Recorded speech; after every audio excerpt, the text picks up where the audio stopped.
Chào mừng quý vị và các bạn đang đến với kênh tin tức thời sự. Các bạn thân mến, tin tức thời sự hôm nay sẽ mang đến cho quý vị và các bạn nội dung sau. Tin rất hay, hôm qua, Tổng thống Mỹ ông Donald Trump đã cho quân đội của Hoa Kỳ điều 20 máy bay F-35 dội bom tàu sân bay Sơn Đông của Trung Quốc ở Biển Đông để răn đe chính quyền ông Tập Cận Bình. Thưa quý vị, theo thông tin chúng tôi mới nhận được, thì tình hình ở ngoài Biển Đông đang hết sức gây cấn khi mà hôm qua 24 tháng 3 vào lúc 16 giờ Việt Nam, quân đội của Mỹ đã cho một dàn máy bay F-35 cùng tàu chiến áp sát con tàu sân bay Sơn Đông của phía Trung Quốc để vây bắt. Tuy nhiên, khi phát hiện ra máy bay F-35 và tàu chiến của Mỹ tiến vào ngoài Biển Đông, Hải quân của Trung Quốc đã cho một dàn tàu hậu vệ gồm có tàu cảnh sát biển, tàu do thám, tàu dân phòng mang theo rất nhiều vũ khí và tên lửa bảo vệ con tàu sân bay của phía Trung Quốc. Trước tình hình căng go đó, quân đội của Hoa Kỳ đã cho máy bay F-35 liên tiếp dội 30 quả bom cùng tàu chiến phóng một loạt các tên lửa tầm trung lên con tàu sân bay Sơn Đông của phía Trung Quốc. Và cuộc không kích trên đã làm cho phần đuôi của con tàu Sơn Đông phía Trung Quốc bị hư hỏng nặng. Nguyên nhân ban đầu được cho là do phía Trung Quốc gây hấn trước khi mà Hải quân của phía Bắc Kinh đã đem một đội tàu chiến bảo vệ con tàu sân bay Sơn Đông ra Biển Đông để chặn một con tàu tuần duyên của Mỹ. Và trong lúc chính quyền Tổng thống Mỹ ông Donald Trump đang điên tiết vì con virus Tập Cận Bình đang can quét Hoa Kỳ thì lại gặp cảnh trớ trêu ở ngoài Biển Đông. Trong bối cảnh mà một lúc hai cơn tức giận xảy đến, Washington đã không thể nào mà kìm lòng đứng nhìn phía Trung Quốc lộng hành. Do vậy mà hôm qua, quân đội của Mỹ đã cho tiến hành bắn con tàu sân bay Sơn Đông của phía Trung Quốc để răn đe chính quyền ông Tập Cận Bình, đồng thời muốn gửi một thông điệp cứng rắn tới chính phủ của Bắc Kinh rằng Trung Quốc hãy ngừng ngay những hành động gây hấn trong cái bối cảnh mà cả thế giới đang gồng mình lên chống chọi với cả bệnh dịch Covid-Corona. Các nhà quan sát cho biết Trung Quốc đã quá sai lầm khi mà đem tàu sân bay Sơn Đông đi gây gổ với cả Hải quân của Mỹ. Trong cái bối cảnh mà cả hành tinh đang gồng mình, đang tập trung cao độ để dập tắt dịch bệnh, thì chính quyền của ông Tập lại đem quân đi xâm chiếm lãnh thổ và gây gổ đánh nhau với cả các nước trong khu vực. Chính điều đó đã làm cho chính quyền Tổng thống ông Donald Trump nổi khùng. Thưa quý vị, theo hãng CNN cho biết, nước Mỹ đang căng như dây đàn bởi dịch bệnh Covid-19 đang hoành hành tại hầu hết các bang của nước này. Dịch bệnh bùng phát nhất đang tập trung ở 3 nơi, đó là Washington, New York và California. Hãng CNN còn cho biết thêm, tính đến 7 giờ sáng ngày hôm qua 24 tháng 3, toàn bộ nước Mỹ đã ghi nhận có tổng cộng tới gần 44.000 người nhiễm chủng virus corona và trên 5.000 người đã tử vong. Một con số được cho là hết sức đáng báo động. Nhiều chuyên gia của quốc tế không ngờ rằng Mỹ lại là tâm điểm của dịch bệnh khi đang đứng thứ 3 trên thế giới về những người nhiễm chủng Covid và những ca tử vong. Theo các nhà quan sát cho biết, trước những diễn biến hết sức phức tạp và khó lường trên, Tổng thống Mỹ ông Donald Trump đang nổi cơn thịnh nộ. Ông tỏ ra rất tức giận khi mà trong một bài phát biểu ông nói rằng con virus Trung Quốc đang hoành hành không chỉ ở Mỹ mà hiện tại nó đã lây lan ra hơn 190 quốc gia vùng lãnh thổ trên thế giới này. Và những nơi đang hứng chịu thiệt hại nặng nề nhất đó chính là các nước ở châu Âu như Italia, Tây Ban Nha, Anh, Pháp, Đức và Hà Lan. Còn ở Mỹ, thiệt hại ban đầu do Covid Vũ Hán gây ra là vô cùng to lớn, không thể đong đếm được. Trước bối cảnh đó, Tổng thống Mỹ đang rất bực tức. Ông luôn miệng đổ lỗi cho phía Trung Quốc gây ra thảm họa này. Được biết, ông Trump không gọi tên con virus trên là Covid-19, mà từ ông muốn gọi đó chính là con virus Trung Quốc và virus Tập Cận Bình. Điều đó ngầm hiểu rằng con virus Trung Quốc chính là nguyên nhân gây ra đại họa trên. Thưa quý vị, theo truyền thông của Mỹ cho biết, đứng trước bối cảnh trên, chính quyền Tổng thống Mỹ một mặt đang đưa ra rất nhiều các phương án để ngăn chặn dịch bệnh. Mặt khác, Hoa Kỳ không quên đưa ra những trừng phạt mạnh tay cho phía Trung Quốc. Một trong những đòn trừng phạt đó là vào ngày hôm qua 24 tháng 3, chính quyền Tổng thống ông Donald Trump đã ra lệnh cho quân đội của nước này điều 20 máy bay F-35 liên tục cho dội bom con tàu sân bay Sơn Đông của phía Bắc Kinh để răn đe, dằn mặt chính quyền ông Tập Cận Bình vì tội để cho con virus Trung Quốc lây lan ra khắp thế giới, làm khổ không biết bao nhiêu nước và thiệt hại đến thời điểm bây giờ là không thể tính toán được. Tờ báo Washington Post cho biết Tổng thống Trump đang mất ăn mất ngủ. Ông luôn than thở mất hàng tỷ đô la Mỹ khi bị trúng đòn virus Trung Quốc. một trong những bài phát biểu mới đây tại Nhà Trắng, ông Trump cho rằng Trung Quốc phải trả cái giá thật đắt vì đã để con virus Vũ Hán lây lan ra tình cảnh này. Bắc Kinh phải hoàn toàn chịu trách nhiệm về việc này. Tổng thống Trump nhấn mạnh Mỹ sẽ ra tay trừng trị Trung Quốc thay cho một số nước. Đó là lý do vì sao mà hôm qua chúng tôi cho máy bay F-35 dội 30 quả bom làm tan một phần đuôi con tàu sân bay của phía Trung Quốc ở ngoài Biển Đông. Và việc ngày hôm qua chỉ là để cảnh báo bước đầu. Được biết, Hoa Kỳ đang lên một kế hoạch lớn để mạnh tay trừng trị Trung Quốc trong một vài ngày tới. Theo các nhà quan sát cho biết, có rất nhiều ý kiến đồng lòng với cả chính sách của Tổng thống Mỹ ông Donald Trump khi cho rằng phải dạy cho Trung Quốc một bài học vì đã để lọt con virus Tập Cận Bình làm hại đến không biết bao nhiêu nước trên thế giới, và Bắc Kinh phải bị trả giá vì tội họ đã gieo rắc đau thương cho nhân loại. Thưa quý vị, được biết ngay sau khi con tàu sân bay Sơn Đông của phía Trung Quốc bị trúng những quả bom siêu hạng từ đội quân máy bay F-35 của Mỹ, người phát ngôn Bộ Ngoại giao Trung Quốc, đại diện là ông Cảnh Sảnh, tay chân thân tín của ông Tập Cận Bình, đã trực tiếp lên tiếng chỉ trích Hoa Kỳ khi nói rằng hành động trên của Mỹ là không thể nào chấp nhận được. Mỹ sẽ phải nhận một kết cục đau thương. Ông Cảnh Sảnh còn tuyên bố Trung Quốc sẽ điều quân đội của nước này bắn hạ máy bay F-35 của Hoa Kỳ nếu như Mỹ tỏ ra manh động trên Biển Đông trong thời gian sắp tới. Còn tờ báo Bưu điện Hoa Nam trích dẫn lời ông Ngụy Phượng Hòa, Bộ trưởng Bộ Quốc phòng của Trung Quốc nói rằng Trung Quốc hiện tại có thừa khả năng để đánh bại Mỹ trên bất kỳ một phương diện nào, bởi vì Mỹ đang điêu đứng vì Covid-19. Ông Hòa còn nói tiếp, lẽ ra Trung Quốc sẽ ra tay giúp đỡ Mỹ để khống chế dịch bệnh, nhưng với việc hôm qua máy bay F-35 của quân đội Hoa Kỳ dội bom làm phá lát một phần đuôi con tàu sân bay Sơn Đông của phía Trung Quốc ở ngoài Biển Đông, thì Bắc Kinh sẽ không bao giờ hợp tác với cả Washington.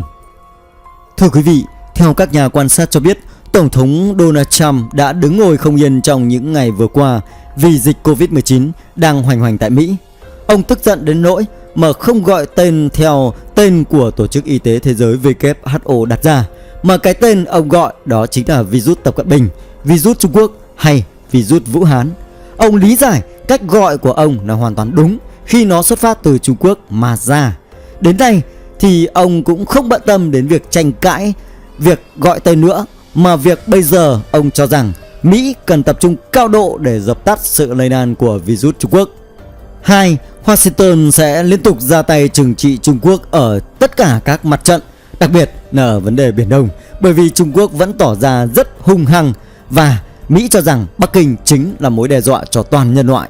Theo một nguồn tin đáng tin cậy tiết lộ rằng thì Bộ Quốc phòng của Mỹ đang cho điều gấp 3 tàu sân bay USS mang theo tên lửa dẫn đường và 6 máy bay B-52 cùng 10.000 lính thủy đã di chuyển từ một căn cứ thuộc hạm đội Thái Bình Dương trên đảo Guam để tiến ra Biển Đông trừng trị phía Trung Quốc. Nguồn tin còn cho biết thêm, lần này Mỹ sẽ san phẳng 7 hòn đảo nhân tạo mà Trung Quốc đang cho xây dựng trái phép ở ngoài Biển Đông gần quần đảo Hoàng Sa của Việt Nam. Hoa Kỳ cũng sẽ phá hủy tất cả các căn cứ quân sự mà phía Bắc Kinh đang cho đồn trú tại một số quần đảo mà chính quyền ông Tập Cận Bình đi cướp được tại một số nước ở trong khu vực Đông Nam Á. Mỹ sẽ tiếp tục cho máy bay ném bom và bắn phá nát một sân bay cỡ lớn mà Trung Quốc đang cho xây dựng ở trong một khu rừng tại đất của Campuchia. Tiếp đó, Washington cũng sẽ cấp cho chính quyền ông Kim Jong-un của Bình Nhưỡng 10 máy bay F-35 cùng rất nhiều vũ khí khí tài hiện đại bậc nhất của quân đội Hoa Kỳ để Bình Nhưỡng có thể đánh bại Trung Quốc ở khu vực biên giới Trung Triều. Vấn đề cốt lõi đó chính là Mỹ sẽ cho vây bắt toàn bộ tàu thuyền manh động của Bắc Kinh đang hoạt động trái phép trên Biển Đông để bảo vệ các nước trong khu vực, trong đó có Việt Nam. Và theo các chuyên gia quân sự hàng đầu trên thế giới nhận định, nếu như lần này mà Mỹ ra tay mạnh mẽ thì Bắc Kinh sẽ bị cô lập, Trung Quốc sẽ bị tẩy chay và chính quyền của ông Tập Cận Bình sẽ bị san phẳng, và chỉ có như vậy thì thế giới mới được sống trong yên bình. Và tất cả các thông tin liên quan tới tình hình chiến sự ở ngoài Biển Đông giữa hải quân của Mỹ và phía Trung Quốc, chúng tôi sẽ liên tục cập nhật cho quý vị vào các bản tin kế tiếp. Còn bây giờ chúng tôi xin phép chuyển sang nội dung phần 2 của bài ngày hôm nay, đó là cập nhật thông tin mới nhất về dịch bệnh Covid-19 đang lây lan hết sức phức tạp và khó lường trên toàn thế giới, đặc biệt là ở châu Âu, Mỹ và các nước trong khu vực Đông Nam Á. Thưa quý vị, đầu tiên chúng ta sẽ đến với cả nước Italia, nơi được cho là tâm điểm của bệnh dịch ở châu Âu. Theo hãng tin Reuters, hãng tin nổi tiếng của thế giới trích dẫn, những nhà chức trách của Italia cho biết số ca tử vong tại nước này hàng ngày đang có những diễn biến hết sức phức tạp và tăng với tốc độ chóng mặt. Trung bình một ngày nước Ý đón nhận tới hơn 600 ca tử vong. Vào ngày 20 tháng 3, 627 ca tử vong. 21 tháng 3, 793 người tử vong. 22 tháng 3, nước Ý ghi nhận 651 ca tử vong. Như vậy, số ca tử vong của nước Ý đã lên con số 1078 ca tử vong và số người nhiễm trên toàn nước Ý lên con số đáng báo động, đó là 63.927 ca. Tiếp theo chúng ta sẽ đến với Vương quốc Anh. Tính đến hết ngày 23 tháng 3 thì nước Anh đã ghi nhận có tổng cộng 335 ca tử vong và số ca nhiễm đã lên con số 6.650. Trước đó một ngày thì tại nước Anh chỉ có 5.683 ca nhiễm mới. Theo hãng tin Reuters, tính đến 7 giờ sáng ngày hôm qua 24 tháng 3, trên thế giới đã có tổng cộng hơn 190 quốc gia vùng lãnh thổ có người nhiễm chủng Covid-19 và 10 quốc gia có số người nhiễm cao nhất trên thế giới. Đứng đầu vẫn là Trung Quốc 81.000 người. Thứ hai đó chính là Ý gần 64.000 người. Thứ ba đó chính là Mỹ gần 44.000 người. Thứ tư đó chính là Tây Ban Nha gần 36.000 người. Thứ năm là Đức. Thứ 7 là Iran, thứ 8 là Pháp, thứ 9 là Hàn Quốc và thứ 10 là Thụy Sĩ. Đứng thứ 11 là nước Anh và 12 là Hà Lan, một trong những nước mà đang có những người nhiễm chủng Covid tăng cao.